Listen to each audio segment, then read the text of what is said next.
Hello बच्चों and welcome to study with unique. मैं Subodh sir स्वागत करता हूँ आपका आप ही के प्यारे चैनल स्टडी विद यूनिक पर। बच्चों, इस लेक्चर के साथ हम एक नया चैप्टर स्टार्ट करने जा रहे हैं मैथ थ्रू 12th स्टैंडर्ड का, जिसका नाम है प्रोबेबिलिटी डिस्ट्रीब्यूशन। अब ये प्रोबेबिलिटी, जैसे हम प्रोबेबिलिटी शब्द देखते हैं ना मैथ्स में, तो हमें बड़ी खुशी होती है अंदर से। क्यों? क्योंकि हमने 10th में प्रोबेबिलिटी पढ़ा, वो भी बहुत आसान था। 11th में पढ़ा, वो भी ठीक ठाक ही था, इतना मुश्किल नहीं था। और 12th का भी सर क्या आसान है? हाँ बिल्कुल आसान है। अगर आपने ये पहला बेसिक लेक्चर देख लिया बेटा, ठीक है, तो मैं तो गारंटी दूंगा कि आप पहले एक्सरसाइज में 3-4 सवाल तो खुद लगा लोगे, इतना आसान है। क्वेश्चन नंबर 5 तक खुद कर लोगे, ठीक है। क्वेश्चन नंबर 5 तक सब क्वेश्चंस मिला के 11 से 12 क्वेश्चंस वो आप खुद कर लोगे, ठीक है। सिर्फ आपको ये पहला लेक्चर ध्यान देके देखना, ठीक है। इसमें मैं आपको कराऊंगा क्या क्या, पहले वो बता दो एक बार, ठीक है। 2 मिनट लूंगा आपके, ज्यादा टाइम नहीं लूंगा, डायरेक्ट टॉपिक स्टार्ट करेंगे, ठीक है। देखिए पहले तो हम इसमें पढ़ेंगे कि 10th की प्रोबेबिलिटी से रिलेटेड थोड़ी बहुत बातें जो कि यूज होने वाली, ठीक है। फिर 11th का थोड़ा बहुत देख लेंगे, अगर कुछ काम है तो देख लेंगे एक बार, ठीक है। और जो थर्ड है वो हम डायरेक्टली फिर 12th का टॉपिक चालू करेंगे, ठीक है। तो सबसे पहले याद रखना, प्रोबेबिलिटी यानी सबसे पहली बात होता है संभावना। क्या होता है? संभावना। लिखने की आवश्यकता है, मतलब लिख लेता है एक बार, ठीक है। अब आप बोलोगे सर संभावना क्या है, मतलब संभावना कैसे? एक एग्जांपल दो एक आधा। तो देखो, सपोज मैं बोलता हूँ कि एक रास्ता गीला है, ठीक है, मतलब बारिश आई है, ठीक है। तो बारिश होने पे आप देखिए, आप जोर से गाड़ी चलाओगे तो आपके गिरने के चांसेस ज्यादा है या कम है? आप बोलोगे सर ज्यादा है, क्योंकि कैसा है? स्लिपरी रास्ता है, रास्ता पूरा चिकना हो चुका है बारिश के कारण। बारिश से क्या होता है? फ्रिक्शन कम हो जाता है, टायर फ्रिक्शन, टायर और रोड के बीच में कांटेक्ट नहीं होता है, जिस कारण से फ्रिक्शन कम हो जाता है। फ्रिक्शन कम होने के कारण हम गिर सकते हैं, तो गाड़ी स्लिप होने का चांस ज्यादा। तो ऐसे ही ये जो सारी चीजें, ऐसे ही कहा जाता है बच्चों प्रोबेबिलिटी, ठीक है। अब जैसे अगस्त का महीना चल रहा है, तो बारिश होने की संभावना बिल्कुल है सर, हो ही सकते हैं, 80 to 90% चांस है कि बारिश होगी, ठीक है। और यही अगर मैं समर्स में बोलूं, पूरी धूप खिले में बोलूंगा बारिश होने वाली है, तो बहुत ही कम चांस है, हो सकती है लेकिन चांसेस कम है, ठीक है। इसी चीज को प्रोबेबिलिटी कहा जाता है। जैसे और एक एग्जांपल दूं, तो आपने दिल लगा के पढ़ा, पूरा मन लगा के साल भर पढ़ा, लेकिन आखिरी के 1 से 2 महीने में आपने नहीं पढ़ा, ठीक है, तो आपने रिवीजन नहीं की, सिंपल सी बात है। तो बहुत ही कम प्रोबेबिलिटी है कि आप अच्छा स्कोर कर पाओगे, क्योंकि एटलीस्ट मैथ्स में तो आपको ज्यादा से ज्यादा रिवीजन की आवश्यकता है, उससे ही आप मैथ्स पे पकड़ बना सकते हो। वरना अगर मैथ्स की रिवीजन आपने नहीं की तो 100% आप अच्छे मार्क्स नहीं ला सकते। तो ये मैंने एक एग्जांपल दे दिया आपको, ठीक है। तो याद रखिए, रिवीजन बहुत कीजिए। इसमें 2 बातें थी, एग्जांपल के साथ साथ रिवीजन करने की एक सलाह, ठीक है। चलिए, तो मैं ना प्रोबेबिलिटी डिस्ट्रीब्यूशन का आपको प्रोबेबिलिटी पढ़ा रहा हूँ, मतलब 10th स्टैंडर्ड का प्रोबेबिलिटी बेसिकली मैं रिवाइज कराऊंगा ये 10 से 15 मिनट में अगले, ठीक है। चलो, तो सबसे पहले बेटा, हम जब 10th स्टैंडर्ड में पढ़ते थे ना प्रोबेबिलिटी, तो हम रैंडम एक्सपेरिमेंट्स करते थे। क्या करते थे हम? Random experiments. अब रैंडम एक्सपेरिमेंट्स क्या होते हैं? कुछ भी, जैसे 2 coins are tossed, a die is thrown, 2 dice are thrown simultaneously, 3 coins are tossed, ठीक है। ये सारी चीजें होती है random experiment, these are called as random experiments. उसके कुछ स्पेसिफिक आउटकम्स होते थे, मतलब पॉसिबल आउटकम्स, हो जाए पॉसिबल, स्पेसिफिक नहीं, पॉसिबल आउटकम्स। तो हम उन पॉसिबल आउटकम्स को लिखते थे। सपोज मैंने एक रैंडम एक्सपेरिमेंट किया, 2 coins are tossed, 2 coins are tossed। मैं सबसे बेसिक एग्जांपल लेके आपको पढ़ाऊंगा, ठीक है। 2 coins are tossed, जिसे कमजोर से कमजोर बच्चा भी समझ पाए, ठीक है। चलो, तो 2 कॉइन टॉस किया तो क्या क्या मिलता है? सर हमें तो दोनों हेड मिलते, दोनों टेल मिलते, या सॉरी, दोनों टेल मिलने की जगह यहाँ में लिखता हूँ हेड टेल, यहाँ में लिखता हूँ टेल हेड, और दोनों टेल लास्ट में लिखते। ऐसा कुछ नहीं लिखना चाहिए लास्ट में, मैंने ऐसे ही लिखा अंडरस्टैंडिंग के लिए, क्योंकि आपने 10th में ऐसे ही देखा ही नहीं, ठीक है। टेक्स्ट बुक में इस तरीके से दिया गया है ये। देखिए, दोनों head, head tail, tail head या टेल टेल। कैसे हुआ सर? देखो बेटा, जब 2 कॉइन आप ऐसे हवा में उछलोगे, तो वो जब नीचे गिरेंगे, या तो दोनों पे हेड गिरेगा, या तो एक पे हेड एक पे टेल गिरेगा, या तो इधर वाले पे हेड इधर वाले पे टेल, मतलब पहले कॉइन पे हेड दूसरे पे टेल, या तो पहले पे टेल दूसरे पे हेड, या दोनों टेल। बस सिंपल है ये, आपको 10th में आता है ये, ठीक है। हाँ बिल्कुल सर, ये पॉसिबल आउटकम्स है, ठीक है। अब यहाँ हम प्रोबेबिलिटी निकालते हैं, तो प्रोबेबिलिटी निकालने के लिए बहुत ही लंबा प्रोसेस था, है ना, याद होगा आपको। प्रोबेबिलिटी निकालने के लिए बहुत ही लंबा प्रोसेस था। तो प्रोबेबिलिटी कैसे बोलते थे आपको? वो बोलते थे 2 इवेंट है, सपोज 2 इवेंट है, एक ए इवेंट है, एक बी इवेंट है। एक इवेंट ऐसा है कि एक इवेंट में आप 2 इवेंट दिए रहते थे, 2-3 जितने भी इवेंट है, ठीक है। इवेंट दिया रहता था कि ऑफ गेटिंग एटलीस्ट 1 हेड। मैं बोलूँ यहाँ A is the event of getting क्या बोल दूं मैं? Of getting at least 1 head, at least 1 head, यानी कम से कम 1 हेड मिलना चाहिए, एटलीस्ट 1 हेड। मतलब आप क्या बोलोगे सर? एटलीस्ट 1 बोला, इसका मतलब क्या हो गया कि 1 वाला भी चलता है और 2 वाला भी चलता है, एटलीस्ट, ठीक है, बिल्कुल बेटा। और यहाँ बोलेंगे of getting at least 1 tail, at least one tail, ठीक है, ये भी समझ गए सर हम। वन टेल मैं आपको इसका लिख के बताऊंगा, एक मिनट रुक जाओ, लिख के बताऊंगा कैसे होता है, क्या होता है ये, ठीक है। तो अगर ए का मुझे लिखना है तो कैसे लिखूंगा, मैं बारीक कर लेता हूँ, थोड़ा रेड कलर से लिखता हूँ, ठीक है। अब देखो ए का अगर लिखना है सेट तो कैसे लिखूंगा सर, एक काम कीजिए ना, एटलीस्ट वन हेड है ना, मतलब दोनों हेड वाला तो हो ही सकता, तो दोनों हेड वाला लिख दो, फिर एक हेड वाला लिखो दोनों, तो एक हेड, तो टोटल नंबर ऑफ ए कितने आ गए सर? सर 3 आ गए सर आपके नंबर ऑफ ए, ठीक है। अब टेल, एटलीस्ट वन टेल बोला गया, हाँ बिल्कुल, तो कितने हो जाएंगे बेटा, देखो बी कैसे लिखेंगे, बी का सेट हम लिखेंगे, दोनों टेल आए तो भी चलेगा, एक टेल हेड चलेगा और हेड टेल भी चलेगा, बिल्कुल। तो नंबर ऑफ बी कितना हो गया सर? हो गया सर ये 3, बिल्कुल दोनों चलेंगे बेटा, ये 3 आ गए। हाँ, तो प्रोबेबिलिटी कैसे निकालते थे सर? प्रोबेबिलिटी हम ऐसे निकाल देते सर यहाँ कि कुछ ऐसा लिख देते थे, P of A is equal to N of A upon N of S, मतलब नंबर ऑफ जितने आपके सैंपल स्पेस थे उससे आप डिवाइड कर देते थे नंबर ऑफ इवेंट्स, मतलब जितने आपको यहाँ सेट्स में जितने भी एलिमेंट्स मिले उनको डिवाइड कर देते थे नंबर ऑफ सेट्स के एलिमेंट्स, ठीक है। मतलब ये एक्चुअली आपका सैंपल स्पेस है, क्या है? सैंपल स्पेस, ये तो आप जानते हो गया ना, ये एक्चुअली आपका सैंपल स्पेस है, ठीक है, समझ रहे हो? तो सैंपल स्पेस ही लिखते थे मैंने, पॉसिबल आउटकम्स है ना सैंपल स्पेस ही होता है, ठीक है, कोई दिक्कत नहीं इसमें। अब देखिए यहाँ अगर आप प्रोबेबिलिटी बताना चाहो तो कैसे बताओगे सर? 3/4 हो जाएगा, बिल्कुल, मतलब 3 बार 4 में से हमें हेड तो एक ना एक बार मिलना ही है, हेड तो हमें एक ना एक बार 3 में से 4 बार मिलना ही, 4 में से 3 बार मिलना ही है, ठीक है। मतलब 4 बार अगर हम कॉइन फेंकेंगे तो हमें एटलीस्ट वन टाइम हेड मिलेगा ही मिलेगा 3 बार, और ऐसे टेल का निकालोगे तो सर, चल देखो यहाँ देखो, टेल का भी यहाँ बता देता हूँ, ठीक है। नंबर ऑफ बी कितना हो जाएगा? Number of B upon, sorry, P of B, probability of B, number of B upon number of S. What is number of B? 3 है, और what is number of S? 4। मतलब हमें अगर हम coin को टॉस करते हैं, 2 कॉइन्स को, ठीक है, तो हमें 2 कॉइन्स आर टॉस, उसके जितने भी आउटकम्स आएंगे उसमें से कम 3 बार हमें एक टेल तो मिल ही रहा है, एक टेल कम से कम 3 बार मिल रहा है, ठीक है। 2 बार तो मिल रहा है, एक बार, लेकिन 2 बार हमें एक टेल भी मिल रहा है, इसका मीनिंग 3 बार हमें टेल मिलेगा ही मिलेगा आउटकम में, ठीक है सर, बिल्कुल, है ना। 3 बार ऐसा होगा कि एक ना एक टेल आएगा, ठीक है, ये बता रहा हूँ मैं, ठीक है सर, बिल्कुल। तो ये आपका प्रोबेबिलिटी के लिए इतना बड़ा प्रोसेस होता था, इतना पूरा लिखते थे हम, बिल्कुल। अब ऐसे नहीं करना, अब 12th में ऐसा नहीं करना है हमें, 12th में हम डायरेक्टली ये नंबर ऑफ एस देखेंगे, ठीक है, फिर हम नंबर ऑफ ए भी लिखेंगे नहीं, डायरेक्ट मन में ही पकड़ लेंगे, ठीक है, और फिर बाद में ऐसा सॉल्यूशन लिख देंगे। ये प्रोबेबिलिटी, इसका एक स्पेशल चार्ट रहेगा, वो मैं आपको अगले एग्जांपल में बताता हूँ किस तरीके से, लेकिन ये आपको बेसिक आना चाहिए, ठीक है। हाँ, 1-2 और करा देता हूँ, देखो मैं चाहता हूँ 1-2 और करा दो आपको, है ना, करा दोगे? चलो ये साइड में करा देता हूँ, इस साइड, ठीक है, इधर करा देता हूँ, इधर जगह है मेरे पास, इधर थोड़ा करा देता हूँ आपको। देखो अगर एक इवेंट होता है सी, ठीक है, ऑफ या ओनली टेल्स, मैं बोलता हूँ ओनली टेल्स मिलनी चाहिए इसमें, ओनली टेल्स, तो ओनली टेल्स वाले कितने हैं बेटा? टी, यानी ये, तो नंबर ऑफ सी कितना हो गया बेटा? 1 हो गया, तो आपका पी ऑफ सी कितना हो गया? 1/4, क्योंकि number of C upon number of S, ऐसे ही हेड के लिए होता तो हेड के लिए भी 1/4, क्योंकि एच एच भी तो एक ही बार आ रहा, देखो एच एच वाला भी एक ही बार आ रहा, कहाँ गया सैंपल, ये इसमें देखो एच एच एक ही बार आ रहा, जैसे टी एक बार आ रहा, तो यहाँ अगर डी बोल दूं मैं, जिसमें सिर्फ आपको क्या मिल रहा है? ओनली हेड्स, ठीक है, ये थोड़ा समझ लेना, ठीक है। तो यहाँ हम क्या लिख लेंगे, इसकी प्रोबेबिलिटी ऑफ डी कितनी हो जाएगी? 1/4, क्योंकि ये भी एक ही बार है, देखो दोनों हेड तो एक ही बार मिल रहे हैं ना हमें यहाँ, ठीक है, बाकी तो अलग अलग है, फिर एक बार हेड है, हमें 2 चाहिए, ओनली हेड्स मतलब सिर्फ हेड चाहिए, तो सिर्फ हेड के लिए ये बन गई प्रोबेबिलिटी, ठीक है। तो यहाँ है ना बेटा, 11 में थोड़ा सा इससे अलग करने वाले हैं, ठीक है। अगर आपको ये समझ गया तो ये नोट कीजिए, क्योंकि मैं आप 11th के टॉपिक की ओर बढ़ रहा हूँ, ठीक है, बस हो गया, 10th का इतना ही था, इसके आगे हम डायरेक्ट 11 चालू करेंगे, ठीक है। चलिए तो नोट कीजिए इसे, 1, 2 and 3 हो गया। चलिए बेटा, तो आपने नोट किया होगा तो बहुत ही अच्छी बात है, अगर नहीं किया है तो भी दिक्कत नहीं है, ठीक है, क्योंकि वो 10th की बातें थी सारी, ठीक है, वो तो आज नहीं तो कल काम में आएंगे आपके, ठीक है। कभी भी मैथ्स सीखा हुआ वेस्ट नहीं जाता बेटा। मैथ्स का कैसे होता है, हर साल मैथ्स का टॉपिक बड़ा होता जाएगा, ठीक है, लेकिन बदलेगा नहीं, वही रहेगा, ठीक है। अब यहाँ आपको मैंने क्या कहा कि प्रोबेबिलिटी डायरेक्ट निकालनी है, मतलब इतनी बड़ी मेथड नहीं करनी। सपोज आपको बोला जाए कि देखिए एक डाई है जिसपे 1 2 3 4 5 6 ऐसे 6 नंबर है, ठीक है, एक डाई, तो डाई पे जनरली 6 होते हैं, ठीक है, हाँ सर, सैंपल स्पेस।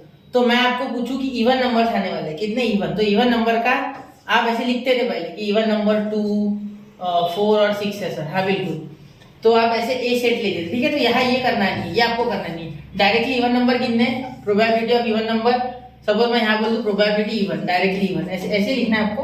तो उसके लिए कुछ नोटेशन रहेगा या कुछ और नंबर रहेगा एक आधा, ठीक है। तो इसमें हम रैंडम वेरिएबल ढूंढेंगे ना, तब देखेंगे हम रैंडम वेरिएबल क्या होता है, वो मैं आपको भी बताऊंगा, ठीक है। ये मैं आपको और एक बार बता दे रहा हूँ। तो देखो इवन कौन कौन से 1 2 3, ठीक है। तो यहाँ हो गया 3/6 यानी 1/2। तो हमें 6 में से 3 बार इवन नंबर एक ना एक मिलेगा, ठीक। तो ये हो गया probability of getting even number. Same to same odd के लिए, ऑड भी कितने हैं बेटा, ऑड भी 3 है। प्रोबेबिलिटी ऑफ ऑड कितने हैं, देखो 1 3 5, यह हो गया आपके ऑड, क्या हो गया ऑड, ठीक है। तो यहाँ हो गया 3/6 यानी 1/2, मतलब आधा आधा चांस है, मतलब 50% इवन नंबर मिल जाएगा चांस है, 50% ऑड नंबर मिलेगा। बिल्कुल समझ रहे हो यहाँ तक, बिल्कुल कोई दिक्कत नहीं होनी चाहिए, ठीक। अब मैं 12th का टॉपिक लिख रहा हूँ। देखो सबसे पहला टॉपिक जो 12th में हुआ है रैंडम वेरिएबल। अब ये सबसे ज्यादा समझना है आपको, रैंडम वेरिएबल के ऊपर ही हम 7.1 और 7.2 में डिफरेंशिएट करेंगे। आपका रैंडम वेरिएबल डिस्क्रीट है या कंटिन्यूअस है, ठीक है। इसके ऊपर ही आप 7.1 और 7.2 में अलग अलग डिस्टिंग्विश करेंगे, ठीक है। तो पहला देखिए, पहला होगा आपका discrete random variable, discrete random variable, ठीक है। हाँ चलिए सर, डिस्क्रीट रैंडम वेरिएबल बिल्कुल। और ये होगा बेटा continuous random variable, continuous random variable, ये आरवी यानी रैंडम वेरिएबल, ठीक है। इसे भी शॉर्ट में आप आरवी बोल सकते हैं, ठीक है, कोई दिक्कत नहीं, आरवी ही रहेगा। ज्यादातर आपको टेक्स्ट बुक के क्वेश्चंस में भी आरवी ही मिलेगा, ऐसे छोटा आर डॉट वी, ठीक है, छोटा वी ऐसे मिलेगा। अब डिस्क्रीट रैंडम वेरिएबल और कंटिन्यूअस रैंडम वेरिएबल में क्या अंतर होता है, पहले सुनो। डिस्क्रीट रैंडम वेरिएबल वो होते हैं बेटा जो फाइनाइट होते हैं। कैसे होते हैं, फाइनाइट, जो कि हम गिन सकते हैं, और ये काउंटेबल भी बोल दो आप इसे, है ना। एग्जाम्पल देता हूँ, 1 मिनट पहले सिर्फ सुन लो, ठीक है। और जो कंटिन्यूअस होते हैं बेटा वो होते हैं इनफाइनाइट। क्या होते हैं, इनफाइनाइट, इनफाइनाइट। और साथ ही में ये क्या हो गए आपके अनकाउंटेबल, अनकाउंटेबल, ठीक है बेटा। चलो अच्छी बात है सर, ठीक है। अब फाइनाइट यानी कैसा सर, देखो मैं बोल दूं कि number of students in your class, ये आप गिन सकते हो। Number of girls and boys in your class, ठीक है, परसेंटेज में निकाल सकते हो, प्रोबेबिलिटी। सपोज आपके क्लास में 50 स्टूडेंट्स है टोटल, ठीक है। तो मैं बोलूँ probability of getting a girl in your class, a girl मतलब एक गर्ल मिलने की। तो सपोज आपके क्लास में 20 गर्ल्स है, 30 बॉयज है, या 25 है, हम पकड़ते 30 बॉयज है 20 गर्ल्स है, ठीक है। ऐसे हम सिनेरियो पकड़ लेंगे, ठीक है। तो इस तरीके से आप ये काउंट कर पाए हो ना चीजें, ठीक है, अलग अलग डिस्टिंग्विश कर पाए। और अच्छे से बताना हो तो मैं ये बता दूं आपको कि number of old age persons या old age people in your colony, मतलब आपके कॉलोनी में जितने भी घर है, ठीक है, उनमें से ओल्ड जितने भी अबव 60, सीधे सीधे अबव 60 बोल देता हूँ, अबव 60 वाले लोग आप आराम से गिन पाओगे आपके कॉलोनी में के, बिल्कुल। तो ये हो गया फाइनाइट, ठीक है। ये सेट रहता है एक्चुअली, ये सारा जो हम पढ़ रहे हैं ये सारा सेट है बेटा, सेट्स, ये सेट बना है ना हर एक चीज के, सेट ही तो ये आपने 9th में पढ़ा होगा, 11th में भी सेट पढ़ा होगा, सेट्स एंड रिलेशन नहीं पढ़ा, ठीक है, कोई दिक्कत नहीं, लेकिन सेट ही होता है ये, आपने 9th में तो जरूर देखा होगा, ठीक है सर, बिल्कुल। तो फाइनाइट काउंटेबल चीजें ये होती है, जैसे number of moped and bikes और कार्स इन अ पार्किंग, ठीक है। जैसे आपको कार, बाइक और मोपेड, मोपेड यानी स्कूटी, बाइक यानी हमारी जो होती है वो गियर वाली, और बाकी कार, इनकी पार्किंग में अपने को अलग अलग गिनना है, तो हम काउंट कर सकते हैं, बिल्कुल ये काउंटेबल है सर, ठीक है। अब ये एग्जांपल समझ गया। फाइनाइट देखो, इनफाइनाइट देखो, इनफाइनाइट यानी सिंपल सा इनफाइनाइट एग्जांपल मैं आपको दे दूं तो number Heights of buildings in your city. अब हर एक बिल्डिंग की हाइट तो अलग अलग होगी बेटा, सेम टू सेम तो होगी नहीं, कम ज्यादा थोड़ा बहुत तो होगा। देखो किसी की 0.001 होगी, फर्क सिर्फ गैप। किसी की देखो, किसी की 112 फुट, सपोज 112 फुट की बिल्डिंग है, 112.5, एक का हो सकता है 132.7, एक का हो सकता है 127.5, ठीक है, या एक का 10.753, ठीक है, ऐसा कुछ भी हो सकता है, ठीक है। ऐसे आप दूसरा बोल सकते हैं Heights of trees in your area, ठीक है, मतलब जितने भी हाइट्स ऑफ ट्रीज है हर एक की हाइट अलग अलग होगी, इससे भी अच्छा ट्रीज का एग्जांपल हाइट का, ठीक है, वो क्या हो जाएगा, ट्रीज की हाइट क्या हो सकती है 10.1, 10.112, 10.334, ऐसा कुछ भी हो सकता है, ठीक है। क्योंकि जो हाइट है ट्रीज की वो कंटिन्यूअसली बढ़ रही है, कंटिन्यूअसली हो रही है, ग्रो हो रहा है, ठीक है, इस कारण से हम वो आराम से बता सकते हैं, ठीक है। तो ये कंटिन्यूअस है, ठीक है, इसीलिए हम आराम से ना बोल देंगे वो कंटिन्यूअस है, कंटिन्यू शुरू हो रही है। ऐसे ह्यूमन की हाइट गिनेंगे तो भी, ठीक है, आपके जो सिटी है उसके अंदर जितने भी सपोज पर्सन से जितने पीपल्स हैं उन सबकी हाइट गिनो आप, तो अलग अलग हाइट के मिलेंगे आपको। किसी की मिलेगी 1 फुट, किसी की मिलेगी 1.234 फुट, किसी की 1.2345 फुट, ऐसे पॉइंट में मिल सकता है कुछ भी, ठीक है। तो इसे कहेंगे हम इनफाइनाइट यानी अनकाउंटेबल यानी कंटिन्यूअस रैंडम वेरिएबल। समझ गया? तो इतना आप अगर नोट करें, ठीक है, तो इसके बाद मैं अगले टॉपिक की ओर बढ़ रहा हूँ। इतना समझ लो एक बार, ठीक है। अब मैं अगले टॉपिक की ओर बढ़ रहा हूँ, नोट कर लो 1, 2 एंड 3। तो समझ गया बच्चों आपको ये रैंडम वेरिएबल वाला कंसेप्ट, ठीक है। मुझे लग रहा है कि कंटिन्यूअस रैंडम वेरिएबल आपको अभी भी नहीं समझा, ठीक है। चिंता मत करो, उसका काम तो ऐसे 7.2 में, लेकिन फिर भी एक बार मैं आपको बताने की वापस से एक बार कोशिश करता हूँ। देखो क्या होता है ना, मैं आपको सिंपल भाषा में बता दूं, मैंने ज्यादा कॉम्प्लिकेट कर दिया चीजों को, ऐसा मुझे लग रहा है, ठीक है। अब देखो नंबर लाइन आपको पता है 0, ठीक है, यहाँ 1, तो क्या 0 से 1 के बीच में नंबर नहीं आते? एक्चुअली ये इनफाइनाइट नंबर्स आते हैं। कैसे? देखो आप ये बोल सकते हैं कि 1 के बाद 1.1 ही है, नहीं, 1.001 भी है, 1.0001 भी है, 1.000001 भी है। तो इसीलिए इसे कंटिन्यूअस कहा जाता है, क्योंकि इसमें एक भी ऐसा नंबर नहीं छूटेगा, एक भी नहीं। और 0 हो सकते, बहुत सारे हजारों जीरो के बाद एक 1, ऐसा भी हो सकता है।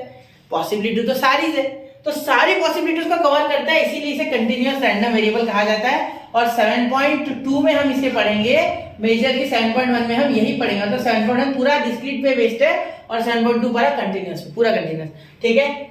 देखो डिस्क्रीट के लिए हम प्रोबेबिलिटी मास फंक्शन और cumulative distribution function, cumulative distribution function, ठीक है, ये यूज करते हैं डिस्ट्रीब्यूटिव फंक्शन। और यहाँ कंटिन्यूअस के लिए हम पीडीएफ यानी प्रोबेबिलिटी डेंसिटी फंक्शन, और ये सीडीएफ तो वैसा का वैसा, ठीक है, इसका कोई टेंशन नहीं है, क्यूमुलेटिव डिस्ट्रीब्यूटिव फंक्शन, ठीक है।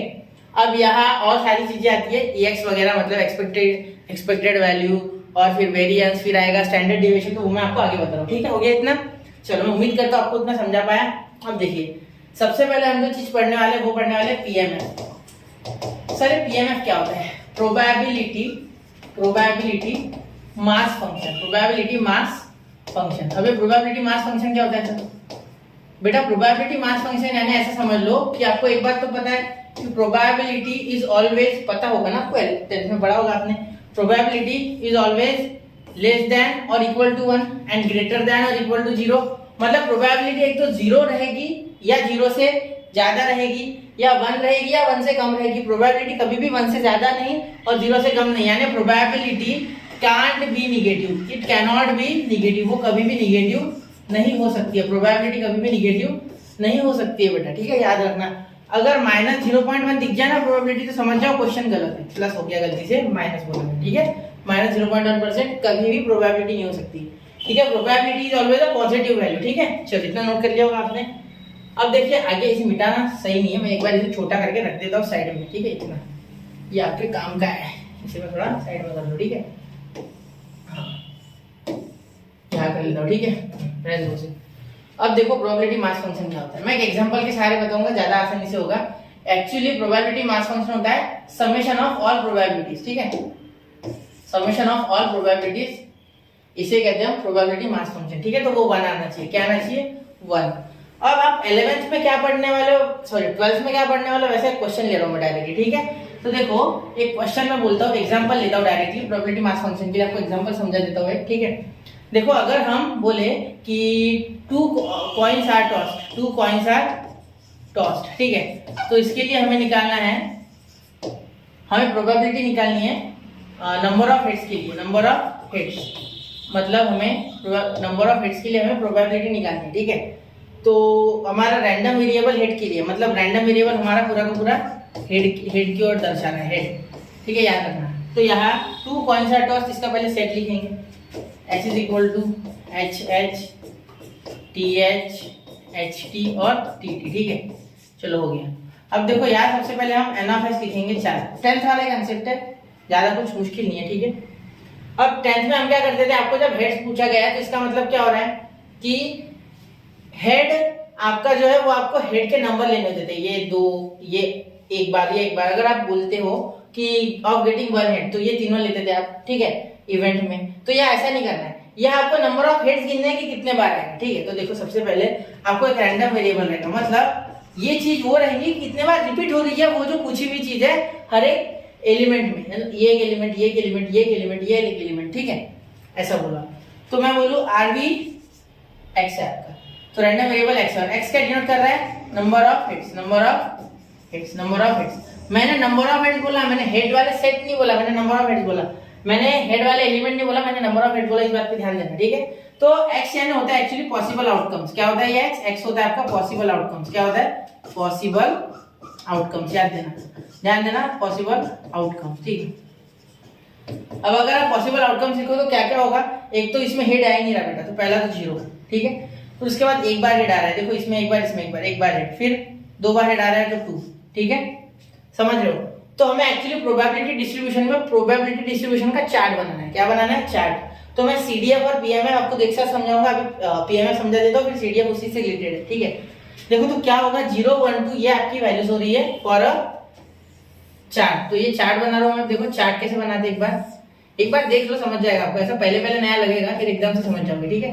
तो याद देखिए, सबसे पहले ये मैंने क्यों बनाया, ये सीडीएफ के लिए, ठीक है। ये देख लेते पहले, ये इतना देखो, मैंने क्या बोला कि 2 कॉइन्स आर टॉस, तो बताओ नंबर ऑफ हेड्स का कितना चांस है आने का, ठीक है, पॉसिबिलिटी ऑफ गेटिंग हेड, ठीक है। तो सिंपल सी बात है, पॉसिबिलिटी ऑफ गेटिंग हेड्स या नंबर ऑफ हेड्स आप जो भी बोलो, ठीक है। रैंडम वेरिएबल इसके लिए h है, यानी हेड बोल दिया मैंने, रैंडम वेरिएबल फॉर हेड, और वो रैंडम वेरिएबल है x, ठीक है। तो हेड मिलने की संभावना इन चारों में देखो, पहले तो यहाँ 0 एक भी नहीं मिल रहा है हेड, ठीक है। यहाँ मिल रहा है बेटा एक बार, यहाँ मिल रहा है एक बार, ठीक है, बिल्कुल सर, हाँ। और यहाँ बेटा ये आपको हेड 2 बार मिल रहा है, ठीक है। या तो हेड मिलेगा ही नहीं, या तो एक बार मिलेगा, या तो 2 बार मिलेगा, ठीक है। अब क्या करना है आपको, अब यहाँ मैं आपको कुछ अच्छा बताऊंगा, मतलब ये कुछ नया होगा आपके लिए, तो ध्यान देना, ठीक है। तो सबसे पहले यहाँ लिखो 0, x की वैल्यू 0 है, या तो 1 है या तो 2 है, ठीक है। ये आप समझ गए, x की वैल्यू या तो 0 है या तो 1 है या तो 2 है। मैं एक काम करता हूँ, इसे थोड़ा नीचे लिखता हूँ, एक या तो x की वैल्यू 0 है या तो 1 है या तो 2 है, ठीक है। अब देखिए, अब आगे क्या करेंगे हम, हमें कितने बार 0 हेड मिल रहे हैं, ऐसे कितने एलिमेंट है इसमें। तो देखो पहला एलिमेंट है, एक ही एलिमेंट है जिसमें हमें हेड मिल ही नहीं रहा, तो वो 1 लिखिए, ठीक है। तो ये 1 लिखो, 1 लिख लिया, अपॉन डिवाइड कर दो इसे ये नंबर ऑफ एक्स, तो कितना हो गया 4, मतलब 4 में से एक चांस है जिसमें हमें हेड मिलेगा ही नहीं, मतलब ये हमारे 10th की भाषा में हो गया of getting no head. This is the event which is no giving any head, मतलब ये ऐसा इवेंट है जिसमें एक भी हेड नहीं मिल रहा है, of getting no head, event of getting no head, ठीक है। हाँ, अब event of getting at least, sorry, event of getting only 1 head, अब ये ओनली 1 हेड हो गया, ओनली 1 मतलब एक ही हेड चाहिए ना हमें, तो इसलिए ओनली 1 हेड, एटलीस्ट नहीं, ओनली 1 हेड, यानी एक हेड कितने बार मिल रहा है, देखो इसमें एक हेड है, इसमें एक हेड है, इसमें तो 2 है, क्योंकि ये ओनली वाला सिचुएशन है, 1 2, तो 2 ऐसे यहाँ एलिमेंट्स है जिसमें हेड हमें मिल रहा है, ठीक है। तो यहाँ 2 लिखेंगे, और इसके नीचे टोटल क्या करते हैं, number of events, number of event one number of sample space, तो नंबर ऑफ सैंपल स्पेस तो 4 है, ठीक है, जैसे कि आप देख पा रहे हो। इवेंट में 2 ही आ रहे हैं हमारे, ठीक है, 1 के लिए, तो 2/4। अब तीसरा जो कि 2 बार है, ठीक है, तो 2 हेड मिलने का चांस भी 1 बार है, ठीक है, तो 1/4 ये हो गया आपका ऑफ गेटिंग 2 हेड्स। ये क्या हो गया, इवेंट ऑफ गेटिंग 2 हेड्स। 10 से रिलेट करो इसको, ठीक है। चलो, अब पीएमएफ क्या होता है सर, वो बताना चाहते हैं, चार्ट बना दिया, अब इसी से आपको पीएमएफ समझेगा, ठीक है। पीएमएफ क्या होता है बेटा, summation of all the pi, मतलब आई यानी P1 के लिए, सॉरी P0 के लिए प्लस P1 के लिए प्लस P2 के लिए, मतलब सब के लिए, ठीक है। एक्चुअली इसे P ऑफ x भी बोल सकते थे आप, P ऑफ x ऐसे, ठीक है, x है आपको जो बोलना है, ठीक, वो जरूरी नहीं, आपको समझना चाहिए, ठीक है। तो देखो 1/4 2/4 1/4, अगर इन सबकी एडिशन, मैंने क्या बोला था, प्रोबेबिलिटी हमेशा 0 या 1, ठीक है, इसके बीच में घूमती है, या तो 0 भी हो सकती 1 भी हो सकती, लेकिन इसके बीच में हो सकती। तो हम जब सारे के सारे प्रोबेबिलिटीज ऐड करेंगे, देखो किसी भी पॉसिबल आउटकम्स के, ठीक है, मतलब ये पॉसिबल आउटकम्स है ना, इसके लिए जब हम रैंडम वेरिएबल निकालेंगे तो वो सारे इसके एलिमेंट्स कवर कर लेगा, मतलब इसमें कुछ नहीं छूटेगा, सब कुछ। तो जब हम प्रोबेबिलिटी इस P ऑफ x के ऐड करेंगे तो हमें 1 मिलना चाहिए हमेशा, याद रखना। प्रोबेबिलिटी डिस्ट्रीब्यूशन चार्ट, यानी प्रोबेबिलिटी डिस्ट्रीब्यूशन का चार्ट जो होगा PDC, वो आपका तभी सही रहेगा जब ये प्रोबेबिलिटी आप जब ऐड करोगे सारे x की, मतलब रैंडम वेरिएबल की सारे, तो आपको 1 मिलना चाहिए। तो देखो यहाँ मिल रहा है क्या, देखो सबसे पहले 1/4, फिर है 2/4 प्लस है 1/4, ठीक है। सर आपने 2/4 को 1/2 क्यों नहीं लिखा, देखो बेटा मैं 1/2 लिखता ना तो कैलकुलेशन में दिक्कत जाती। यहाँ देखो बेस बिल्कुल सेम पड़ा है, तो 4 डालो डायरेक्ट, ठीक है। 1 + 2 + 1 4 डायरेक्टली कर सकते हैं, क्योंकि बेस से मैं एक बार लिखूं, डिनोमिनेटर से मैं एक बार लिखूं, न्यूमरेटर की एडिशन कर दो, समझ गए। चलो तेज हुआ क्या, देखो डिनोमिनेटर सेम है, ठीक है, फिर न्यूमरेटर की डायरेक्ट एडिशन करो, 1 + 2 3, 3 + 1 4, 4 4 कैंसिल, क्या है 1। तो ये पीएमएफ है, दिस इज द पीएमएफ, ये सही है, पीएमएफ है।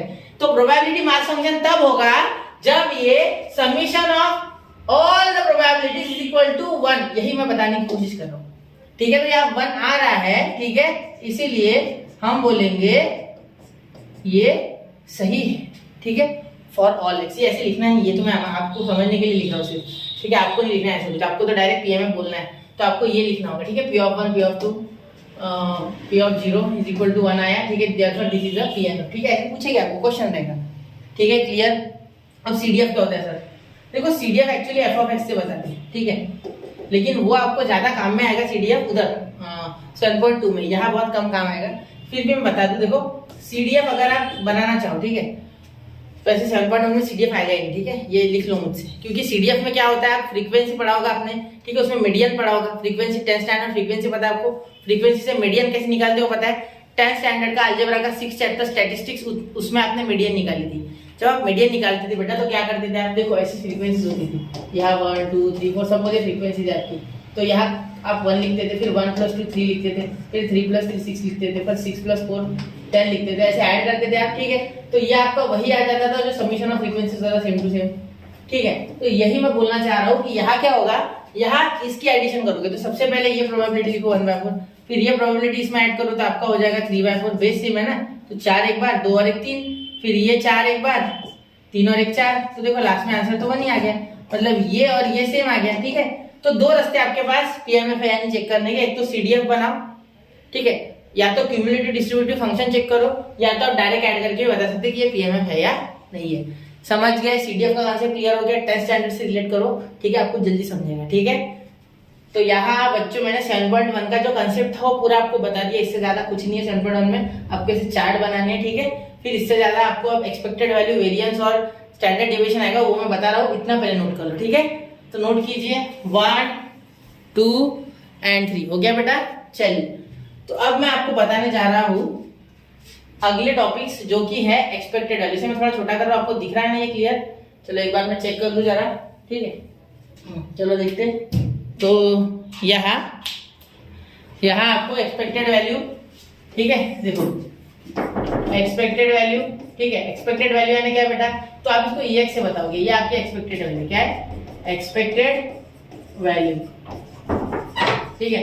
उसके बाद आपको मिलेगा EX के बाद आपको यहाँ मिलेगा, ध्यान लगे लवकर बसता काय पहिले लेट आले मग बसून नेलं पटवून।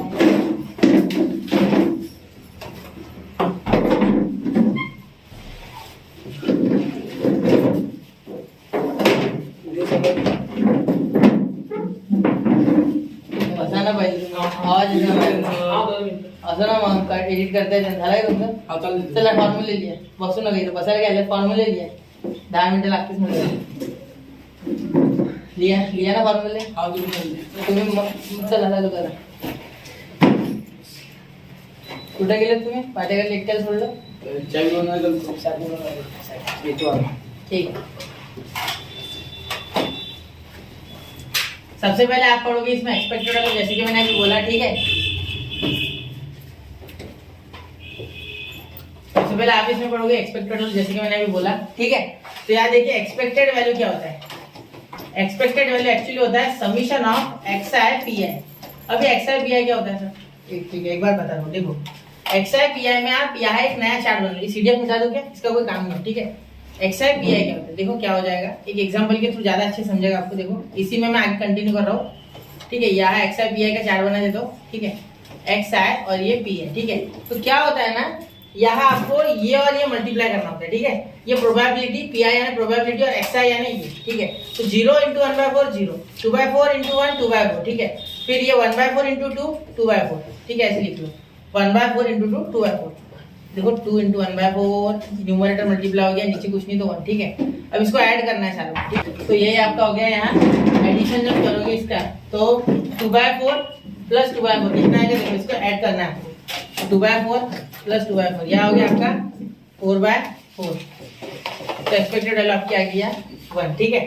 अब देखो यहाँ इसी की एडिशन करनी है, मतलब एक्सपेक्टेड वैल्यू आपको यहाँ क्या मिल गई 1 मिल गई, ठीक है।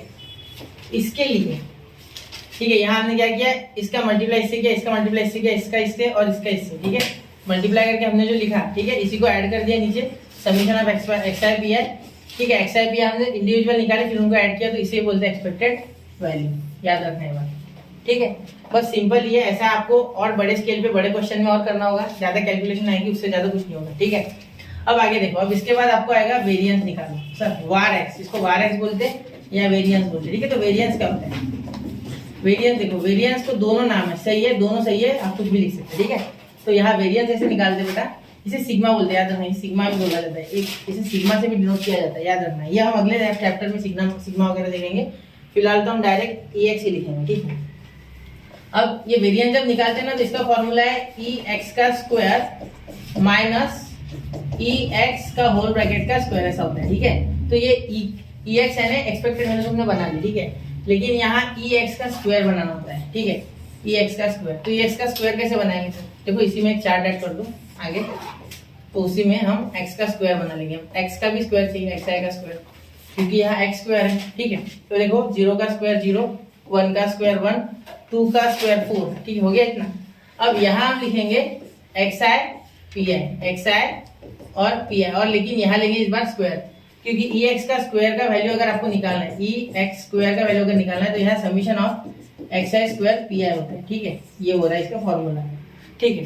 तो देखिए यहाँ आप क्या मल्टीप्लाई करोगे, अब 0 इंटू, देखो ये 0 इंटू 1/4, तो 0, 1 इंटू 2/4, 2/4, 4 इंटू 1/4, देखो 4 into 1/4, x I square into P I, तो 4/4, ठीक है। तो ये आ गया आपका 1, क्लियर। तो यहाँ ऐड करोगे आप, तो क्या आएगा आपका आंसर, 2/4 प्लस 1। ये आपको यहाँ अच्छे से लिखना है, अभी मैं फिलहाल रफ में कर रहा हूँ, समझो आप। तो यहाँ 4 6/4, ठीक है, 6/4 आपका आंसर हो गया। फिर इसे भी कट रहा है, ये 3 2 है ना, 2 3 6 और 2 2 4, तो यहाँ हो गया आपका ये 3/2। तो आपका ई एक्स का स्क्वायर हो गया 3/2, तो यहाँ लिख दो 3/2, एक मिनट, यहाँ लिख दो 3/2, ठीक है। तो इसकी वैल्यू क्या आ गई आपकी 3/2, क्या आ गई 3/2, माइनस ई एक्स की क्या वैल्यू आ गई आपकी, वो हमने लिखी थी ना अभी, 1 आ गई थी शायद, है ना, 1 ही आई थी मेरे हिसाब से, 1 आई थी। एक बार चेक कर लेते, 0 2/4 2/4, 2/4 प्लस 2/4, हाफ हाफ 1 आ गया, ठीक है। अभी इसमें से माइनस करो, तो ये आ गया 1/2,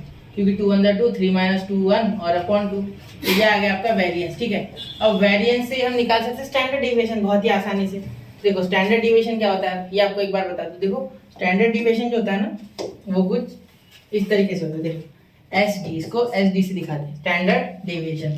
तो ये होता है under root variance, under root variance. अगर यहाँ बताना है मुझे, तो क्या हो जाएगा, अंडर रूट 1/2, अंडर रूट 1/2, ये हो गया आपका स्टैंडर्ड डिविएशन, ठीक है।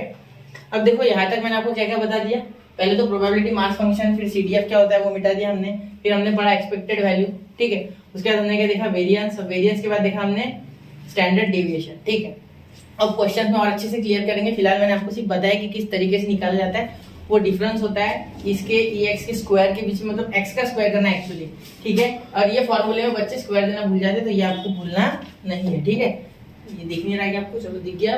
अब देखो यहाँ आगे चलेंगे अब, तो इसके बाद अगले पेज पे जाते, इससे पहले नोट कर लो एक बार, ठीक है, हो गया, ठीक। अब चलिए अब आगे देखते हैं, यहाँ देखो, एक मिनट, इसके बाद देखो, इसके बाद हम पीडीएफ देखेंगे, पीडीएफ यानी probability distribution function, probability density, sorry density distribution की डेंसिटी, डेंसिटी फंक्शन। ये क्या है, अभी मैंने कहा था कि ये कंटिन्यूअस वैल्यूज के लिए यूज होता है, ठीक है। तो इसमें हम इंटीग्रेशन यूज करेंगे, कंटिन्यूअस जोड़ने के लिए इंटीग्रेशन, ठीक है। समेशन और इंटीग्रेशन दो होते हैं जोड़ने के लिए हमारे पास मैथ्स में, लेकिन समीशन डिस्क्रीट वैल्यूज के लिए होता है। डिस्क्रीट मतलब जो कंटिन्यूअस नहीं है, जो डिसकंटिन्यूअस है, ठीक है। लेकिन कंटिन्यूअस वैल्यूज को जोड़ने के लिए हमें डेफिनेट इंटीग्रेशन यूज करना होता है, इसीलिए इंटीग्रेशन कहा मैंने। इसमें कुछ लिमिट होगी, by default -∞ to infinity limit होगी इसकी, by default -∞ to infinity limit होगी, ठीक है। इसमें हम f(x) dx जोड़ेंगे, f(x) dx, ठीक है। और यहाँ प्रोबेबिलिटी लिख देंगे कहाँ से कहाँ तक चाहिए। सपोज मुझे यहाँ मैं जनरली लिखता हूँ x = x, ठीक है। तो ये x हमारा जो पॉसिबल रैंडम वैल्यूज है उसके लिए इसको रिप्रेजेंट कर रहा है ये डार्क वाला, और ये छोटा वाला x जो हमें तब वैल्यू चाहिए, ठीक है। सपोज हमारे पास x की वैल्यूज है 0, 1, 2, ठीक है, और हमें यहाँ सिर्फ 1 चाहिए, तो हम इस x की जगह लिखेंगे 1। समझ रहे हो मेरी बात, ठीक है। तो ये हो गया आपका प्रोबेबिलिटी डेंसिटी फंक्शन, इस तरीके से वर्क करता है, ठीक है। तो जैसे कि पीएमएफ हमें 1 चाहिए था हमेशा एडिशन करने पे, वैसे भी पीडीएफ भी 1 हो जाएगा, ठीक है। कैसे 1 होगा सर? इसमें लिमिट दी रहेगी क्या? हाँ बिल्कुल, इसमें दी रहती है लिमिट बेटा, ठीक है। लिमिट आपको कुछ इस तरीके से रहेगी कि x की वैल्यू इज ग्रेटर देन और equal to 0 and less than और इक्वल टू 4, ऐसी कुछ लिमिट आपको रहेगी। जरूरी नहीं 0 हो, या 2 भी हो सकता है, 3 भी हो सकता है, कुछ भी a से b तक की लिमिट हो सकती है, a से b तक की कुछ भी लिमिट हो सकती है, ठीक है। अब एक्चुअली पीडीएफ का काम क्यों पड़ा? कंटिन्यूअस वैल्यूज को जोड़ने के लिए। तो इसका एक ग्राफ होता है, देखो इस तरीके से ग्राफ आपको टेक्स्ट बुक में मिल जाएगा इसका, ठीक है, इस तरीके से ग्राफ। तो यहाँ से अगर a है तो यहाँ तक अगर b है, ठीक है, तो इतना आपका एरिया जो है ये हो गई आपकी प्रोबेबिलिटी एक्चुअली, ठीक है। इसमें ये आपकी प्रोबेबिलिटी होगी, इतना जो एरिया कवर हो रहा है ना, this is called as your probability, ठीक है। तो ये आपकी प्रोबेबिलिटी है। प्रोबेबिलिटी में भी ग्राफ आ रहा है, हाँ बिल्कुल, क्योंकि कंटिन्यूअस वैल्यू है, ठीक है। ये आपकी है जो डार्क कर रहा हूँ मैं, ये देखो ये इतना एरिया जो इसके अंडर कवर है, this is called as probability, ये आपकी प्रोबेबिलिटी, ठीक है। इसके बाहर का नहीं, ठीक है। वैसे ये तो माइनस इन्फिनिटी से इन्फिनिटी तक जा सकता है, इस साइड माइनस उस साइड प्लस, ठीक है। अब सर सीडीएफ कैसे होगा इसमें? चलो मैं आपको और डिटेल में बताऊंगा एग्जांपल्स में, फिलहाल इतना बस है आपके लिए, ठीक है। अब सीडीएफ कैसे, इसमें सीडीएफ कैसे लेते हैं सर? क्यूमुलेटिव डिस्ट्रीब्यूटिव फंक्शन इसमें कैसे लेते हैं? तो इसमें क्यूमुलेटिव डिस्ट्रीब्यूटिव फंक्शन को एफ ऑफ एक्स से बताते बेटा, किससे? F of x, F of x, F of x, ठीक है, एफ ऑफ एक्स, क्लियर। और उसे भी कुछ इसी तरीके से जोड़ा जाता है, उसमें कुछ नया नहीं है, ठीक है। इसका जो एफ ऑफ एक्स का फंक्शन रहेगा, सपोज एफ ऑफ एक्स आपको दिया है x²/2, तो इसके लिए भी वही हो जाएगा, लेकिन इसका एफ बड़ा होगा, ठीक है, याद रखना। और ये इसके लिए कुछ कंडीशन होती है, ठीक है, वो कंडीशन मैं आपको एग्जाम्पल के साथ साथ बताता चलूंगा, ठीक है। अब कैसा है, यहाँ मैंने आपको बहुत सा बता दिया है कंटेंट जो कि इस चैप्टर में हम पढ़ने वाले, ठीक है। ऑलरेडी इसका नोट कर लो पहले, हो गया नोट, ठीक। अब चलिए देखो कैसा है, इस चैप्टर में जो पढ़ने वाले वो सब मैंने आपको बता दिया, ठीक है। मतलब क्या होता है 7.1 में क्या होगा, 7.2 में क्या होगा। 7.2 का मैंने इन डिटेल नहीं गया मैं बहुत, क्योंकि 7.2 का सोच रहा हूँ कि बीच में और एक लेक्चर डालूं, क्योंकि अगर ये इतना सारा मैंने बता दिया ऑलरेडी, तो ये आपको पहले आपके ब्रेन में स्टोर कर लेना, उसके बाद ही हम आगे बढ़ सकते हैं, ठीक है। तो ये थोड़ा और लेंदी हो जाएगा, तो इसीलिए अगला और एक लेक्चर लाएंगे जो कि हमारा 7.1 खत्म होगा, तो 7.2 के लिए और एक 15-20 मिनट का ही लाएंगे, सिर्फ ज़्यादा बड़ा नहीं लाएंगे। एग्जाम्पल आपको करके बता दूंगा और सारी कंडीशंस भी इनकी बता दूंगा तब, ठीक है। तो ये लेक्चर यही खत्म करते हैं और बेसिक कंसेप्ट इस चैप्टर का खत्म हो गया, ठीक है। अब 7.2 के लिए अलग बना लेंगे, तो पढ़ते रहे, आगे बढ़ते रहे। जय हिंद, जय भारत।